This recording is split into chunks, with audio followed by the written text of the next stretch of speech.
Bonjour, je m'appelle Jérôme Monange, je suis fondateur d'un cabinet qui s'appelle le Lab Luxury en Retail et nous sommes conseil, communication et marketing dans les secteurs retail et luxury retail.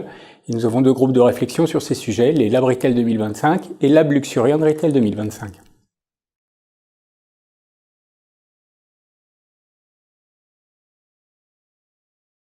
On a déjà un schéma qui se redéfinit depuis une vingtaine d'années au niveau du retail, importé bien sûr par les pure players qui ont fait naître des nouvelles exigences et des nouvelles attentes par les consommateurs. Aujourd'hui, le consommateur a des nouvelles attentes. Ces attentes, ça peut être évidemment de retrouver tout ce qu'il retrouve sur Internet en magasin.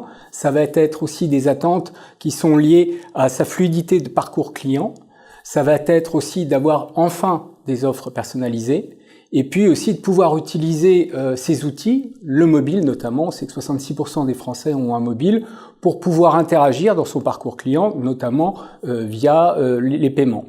Et puis donc dans ces usages, bien évidemment, il y a des notions de parcours client. On sait que le parcours client aujourd'hui c'est avant, pendant et après, notamment grâce aux réseaux sociaux pour la partie après. Et donc on veut cette relation avec la marque et on veut aussi pouvoir être facilité dans cet achat. Donc on veut pouvoir faire du web to store et dans cette notion de web to store, c'est-à-dire devant votre ordinateur ou votre écran. D'ailleurs, il y a la notion de ATAWAD, c'est-à-dire anytime, any device, anywhere. Donc n'importe où avec n'importe quel device et effectivement à n'importe quel moment, je veux pouvoir être en contact avec la marque.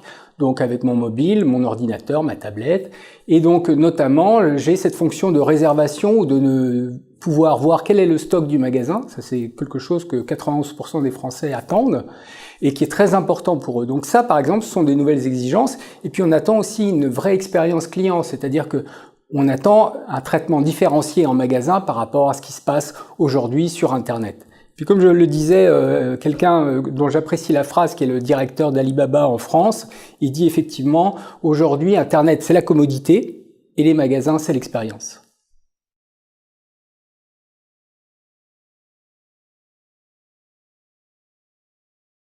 Alors, il y a des attentes communes qui sont par rapport au choix des produits, on l'a vu tout à l'heure, autant de choix en magasin que sur Internet. Il y a une grosse attente en termes de qualité de service client. On est prêt à payer pour avoir un service client de qualité. On a une attente au niveau de l'expérience client, une interaction, une relation dans la transaction. Et puis, évidemment, de la personnalisation. On attend des offres personnalisées aussi bien du vendeur en magasin que de la marque. Et puis après, en termes de différence, les milléniums restent quand même très attachés au magasin. 58% d'entre eux, pour 74% des Français, aiment aller en magasin. Par contre, ils ne veulent pas y aller forcément pour avoir une transaction. Ils veulent vivre une expérience. Et puis, il y a cette attente d'achat sur les réseaux sociaux aussi, qui est très importante pour les milléniums.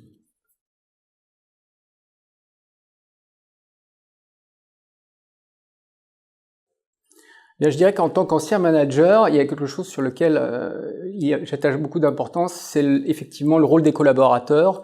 Et dans la transformation numérique, on a remis le client au cœur.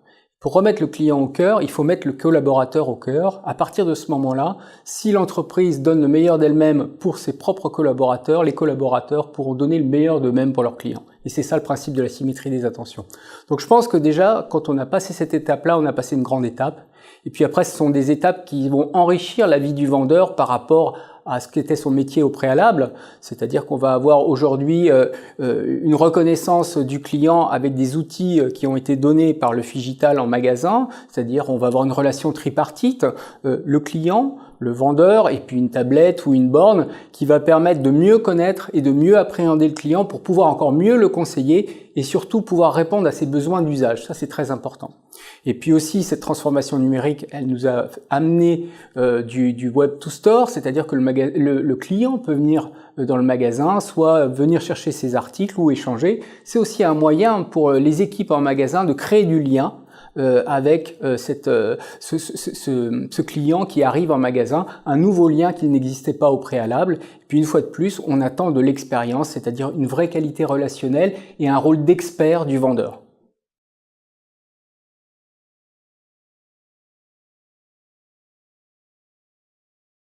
Eh bien, on a une vraie convergence de modèles vers une hybridation du retail. Alors, qu'est-ce que cela veut dire? Ça veut dire qu'aujourd'hui, les pure players rachètent des magasins physiques, partout vient de racheter André. Vous avez des magasins physiques qui rachètent des pure players. Monoprix vient de racheter Saranza. Et puis, vous avez aussi des pure players qui ouvrent des magasins en leur nom propre.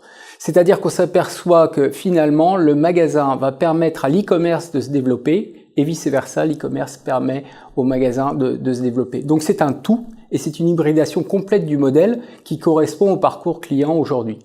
Alors ça veut dire quoi concrètement? Ça veut dire qu'aujourd'hui, le magasin sera phygital ou ne sera pas. Et il sera aussi bien sûr humain parce que le phygital et le digital sont au service de l'humain. Donc on a vu toute cette partie que le digital allait amener auprès des clients, au niveau du choix des produits, de la personnalisation, au niveau des vendeurs, c'est-à-dire qu'on allait avoir effectivement une relation tripartite, un vrai rôle d'expert. Et puis aujourd'hui, cette relation, cet ensemble va permettre d'être finalement au bénéfice de l'humain. Pourquoi le digital au service de l'humain? Je dirais que, il est au service du collaborateur, qui est aujourd'hui le vendeur. Il est au service, et bien évidemment, et ça c'est l'objectif premier du client et de son expérience, mais il est aussi objectif de la marque et de l'expérience de marque. Et aujourd'hui, on sait que l'expérience de marque, c'est ce qui fera la différenciation et la préférence de marque.